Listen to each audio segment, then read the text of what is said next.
students. So today we are going to take the topic which is about Chungthang Dam of Sikkim. We already know about the recent news, the tragedy which happened in Sikkim.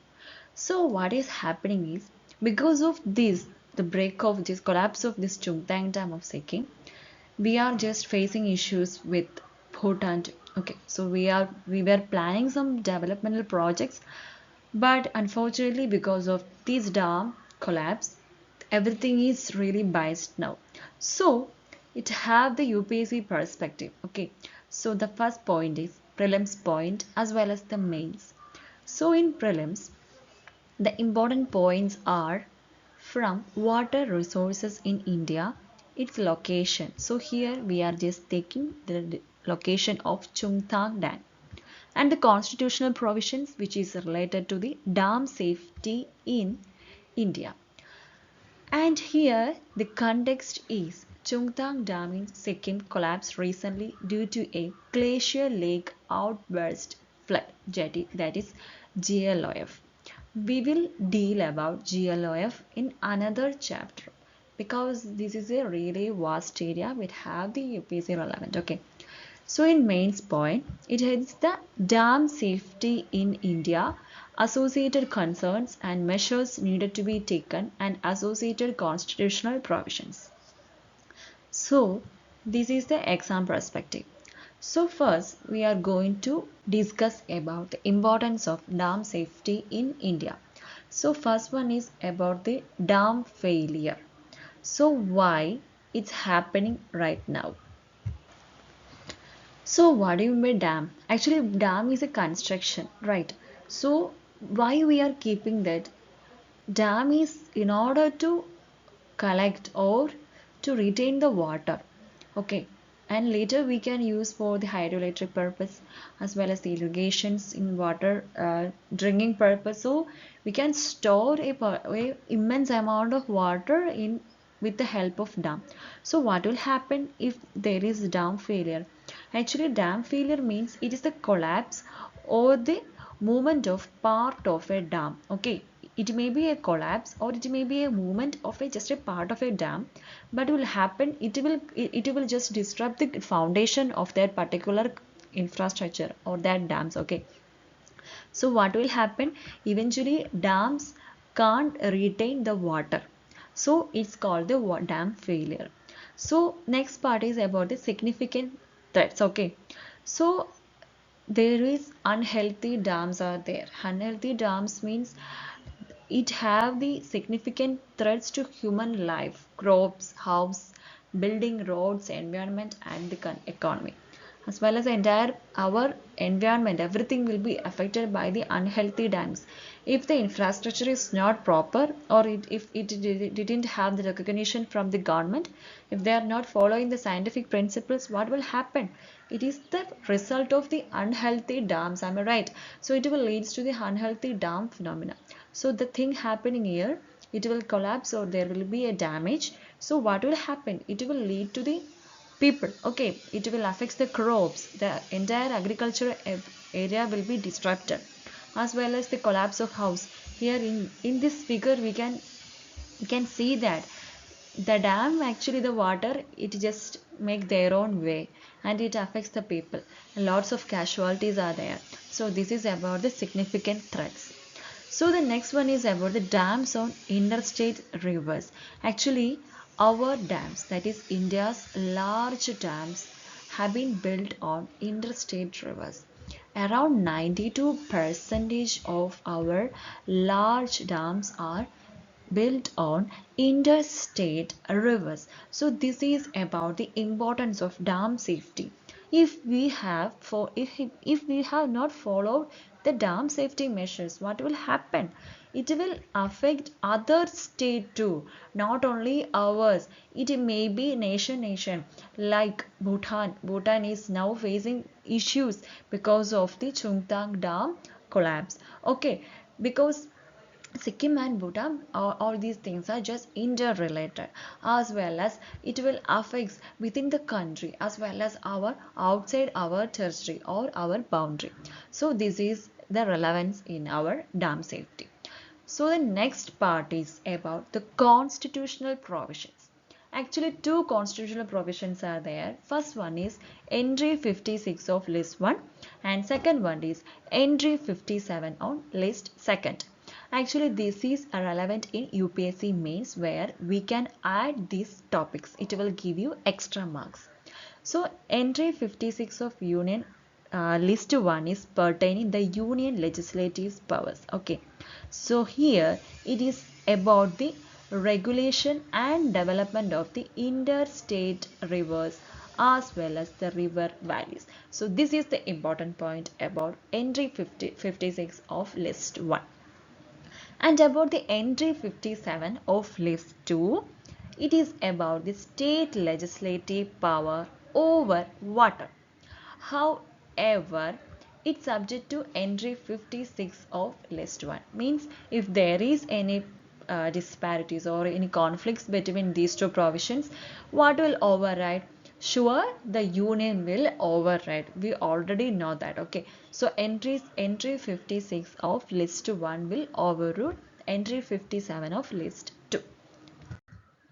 So, other constitutional provisions include the 7th schedule of Indian Constitution is pertaining about dam safety.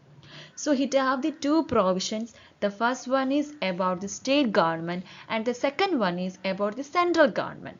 So in the state government, actually the dam safety and the legislations, everything is under the state subject. Okay, that is the water and the water storage is a state subject. So what will happen?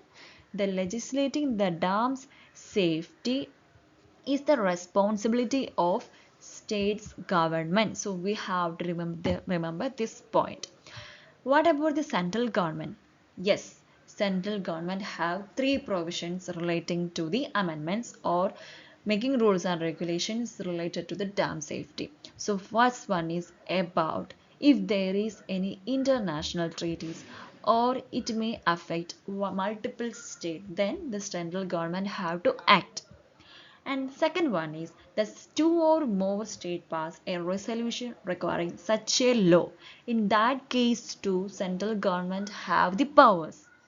And the third one is about the environment protection. So we have to consider or we have to give importance to our environment protection. So at that time too, central government have the power to rule and regulate or to legislate the safety of the dams.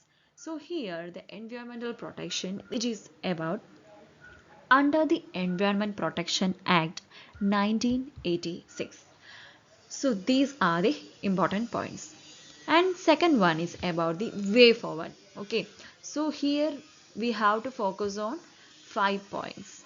Okay, so first one is about the legally binding standards for conducting and reporting dam failure analysis. And second one is we have to regularly share the dam related data between the states and the center. Okay, so in case of these three situations, then the central government can act. And third one is about the pan-India statutory framework in order to report and record the dam failure events. And about the risk-based decision-making system. And we need to adopt a best practices. We have to take example from China because they have created a dam safety measurement management center and as well as the large dam safety supervision center. So we have to focus on all these things.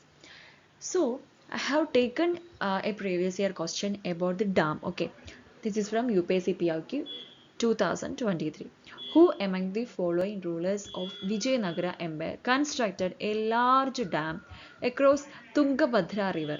So here whenever you are seeing any news related to a water body, so you have to connect the all aspects. Okay, so here it about the Tungabhadra river and the canal come aqueduct several kilometers long from the river to the capital city. So this is the previous year question. That's the 2023. So please comment the answer. Okay. So Here what happened to Chungdang Dam? So this is the location of Chungdang Dam. Actually the water is released from Chungdang Dam. Okay, so we can see that the Chungdang Dam have the connection of the Lonak River as well as the Teesta River. Okay, so here it is situated in the Sikkim, and we know that the bordering countries like China and Bhutan. So what will happen?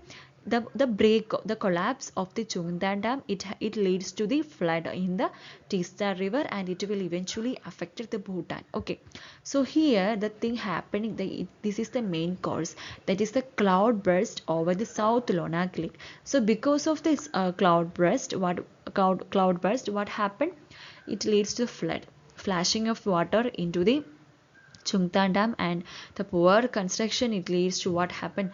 It leads to the collapse of the dam, and it eventually caused to collapse and the flood. Okay, so here the army personnel missing from Bartak. So issue happened here. It happened entirely the Sikkim region. Okay, so this is the enlarged portion here. Okay, so the next one is about waiting to happen. What was the trigger? So we know that this is because of the glacier lake outburst flood. Okay, so our South Lonak Lake glacier continued to retreat amid global warming by another 400 meters between 2008 and 2019. Lakes only grew. Here the thing happened is everything is because of the global warming. So the global warming is connected to the global lake outburst flood, and because of that it leads to flood or landslides, avalanche or earthquake. What happened? It entirely affected our dam construction or the collapse of the dam as well as the dam safety. So it leads to the, even it affected our relationship between other countries too, that is Bhutan. Okay, so everything is just related to the global warming. So it is a really a huge issue. Okay, so mitigation steps like first field expedition of Glacier Lake conducted in 2014, and after that 2016, which resulted in a project to start siphoning of lake water. So three pipelines were installed there to siphon off 150 milliliters of water per second at that time. Also the early warning system was there, as well as the Central Water Commission initiated an advisory to evaluate the site South Lona Glacier too. So about the Himalayan problem. So there is lots of problems are coming from Himalayan region. Okay, this is because of the climate change as well as our day-to-day life patterns. Okay, so here the problem of receding glaciers and spectre of GLOF, that is the glacier lake outburst flood devastation, faces the entire Himalayan region as the global warming provides new triggers. So already the Himalayan region is a triggered system or a vulnerable portion. Okay, so in addition of that, the fire is giving from the global warming. Okay, so everything is just leading to a disastrous situation, and also adding to the build-up infrastructure, habitation, road networks and other hydropower plants as well as the infrastructures. Everything is just triggering our the supporting system or the strength of our Himalayan mountains, and it will leading to the what? Landslides, avalanches, as well as it is entirely leading to the earthquake. So, a 2020-21 study warned that both the existing and planned hydropower projects are exposed to potential outburst floods from the glacial lakes. So, this is happened. This is the reason of the what? Collapse of the Chungtan Dam. So, in news, the Lonak River is situated in the Sikkim, the northern portion of the Sikkim. Okay, and also the Chungdang Dam was in news, and also Teesta River also it was in news. Okay, so the next one is about what? GLOF, that is the glacier lake outburst flood. So this is the main reason for the collapse of dam, that is the Chungdang Dam. So moving to our next news, this is about the changes in the Arctic ecosystem as well as its impacts on the living creatures in the Arctic. So here we are just focusing on the whale population. So what happened to gray whale populations? The effect of Arctic ecosystems to the gray whale population. Actually, even highly mobile, large and long-lived species are sensitive to dynamic and changing conditions of the uh, Arctic worms. Okay, so because of the increasing temperature of the Arctic region, it is affecting the mobile and large animals too. Then just consider about the immobile and the small and short-lived species in the Arctic regions. It is really a disaster situations. Okay, so recently a new study have been conducted and it's shown that the population sink is happening in between East and North Pacific gray whales. Okay, so this is the issue we are addressing here. So some of which have resulted in recent mass mortality events. So mortality means what? The term mortality and morbidity is there. Morbidity means it is pertaining to a disease condition. Mortality means death. So here the death of gray whales is happening here in the eastern North Pacific region because of the Arctic temperature rising and are driven by changing prey biomass and ice cover in the Arctic. Okay, so here the prey biomass, everything is just changing and the climate change is the driving force. We just discussed about GLF, that is glacier lake outburst flood. Okay, this is only because of the global warming. Actually global warming is a result of the climate change. Okay, so here also it's the climate change. So climate change is driving rapid changes in the Arctic ecosystems. Okay, this is because of the global warming. So it including the shallow basins of the Pacific Arctic and which are critical marine areas that support the various migratory marine species. So it is disrupting our entire ecosystem. So there was at UPSC PYQ in 2015. That is, the term INT-ARC, sometimes seen in the news, is the name of an indigenously developed radar system introduced into Indian defense.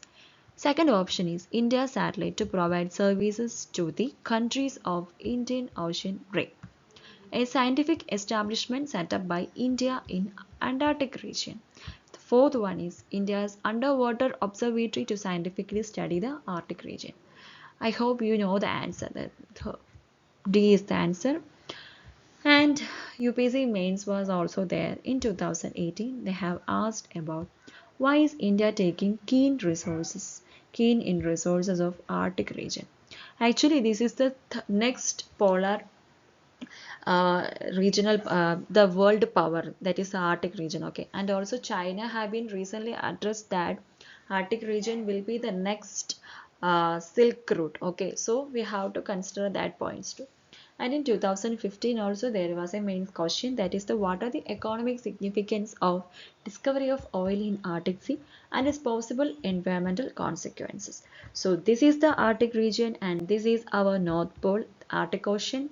Finland, Sweden, Norway, Iceland, Greenland, that is in Denmark, Canada, and Alaska. So these are Russia.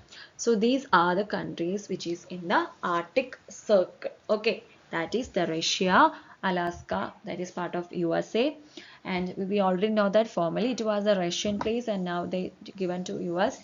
And Canada and Greenland as well as Iceland is here, not inside the Arctic Circle. Okay, so the Norway, Sweden, Finland. Okay, so these are the important Arctic Circle countries. So there is some significance are there for the Arctic region. Okay, so we have to focus on that. The most important significance are coming over the economic significance, geographical, geopolitical, as well as the environmental significance. Okay, so coming to the environmental significance, actually it is the Arctic Himalaya link.